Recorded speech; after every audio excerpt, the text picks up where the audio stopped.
MaryAnn and Freeman, they had 15 children, and they all lived, and they lived into adulthood, and they got married, and so, and to me, that was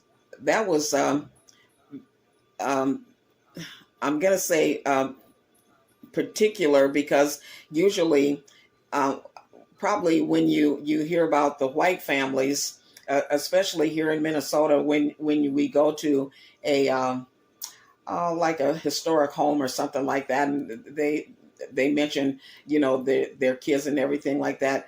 Probably most of them died except for one or two children. All of their children lived, and they lived into adulthood. They got married and probably lived, until they were, um, you know, say, I'm going to say elderly people. Maybe it's like 40 or 50 years old, but um, and I think that was, I had never heard about that, and especially especially having 15 children. I can't imagine. I can't imagine.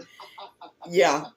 And then MaryAnn, she was a nursemaid to Rebecca Elizabeth. So when Rebecca had kids, she nursed her kids, and then she had kids as well. So I don't know how she did that. I don't know how she did that.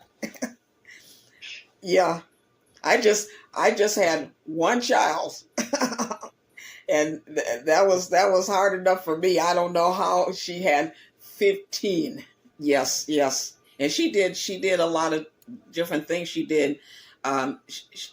She was the head of the kitchen. She was, she was the nursemaid to Rebecca Elizabeth children.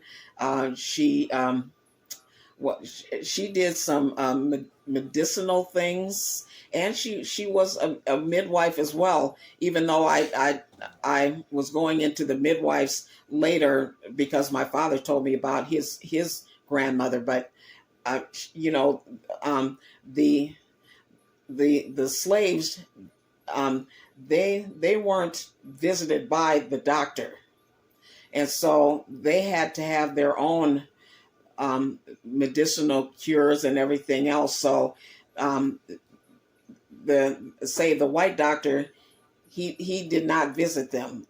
He visited like the white pregnant woman or something like that. But um, they had to go about it themselves. So they say the soul food, that was like um, greens and like I'm gonna say like uh, chitlins, but I don't eat chitlins, but other people do. And then um, like say the salt pork. They had the things that the white slave owners, they didn't eat, and so they gave it to the slaves, and so they made the food out of that, and so they were, um, to me, if you could have 15 children, something was going on that um, was not um, I'm gonna say publicized, because I I never knew this, that she could have 15 children and all of them lived. So I think that was like a great thing, even for she was born in like 1820, and so they met in when uh, in like 1836, because they were both 16 years old, and I think probably most of their children were born in Texas. So they were, you know, they were um, like I don't know. I'm gonna say just blessed.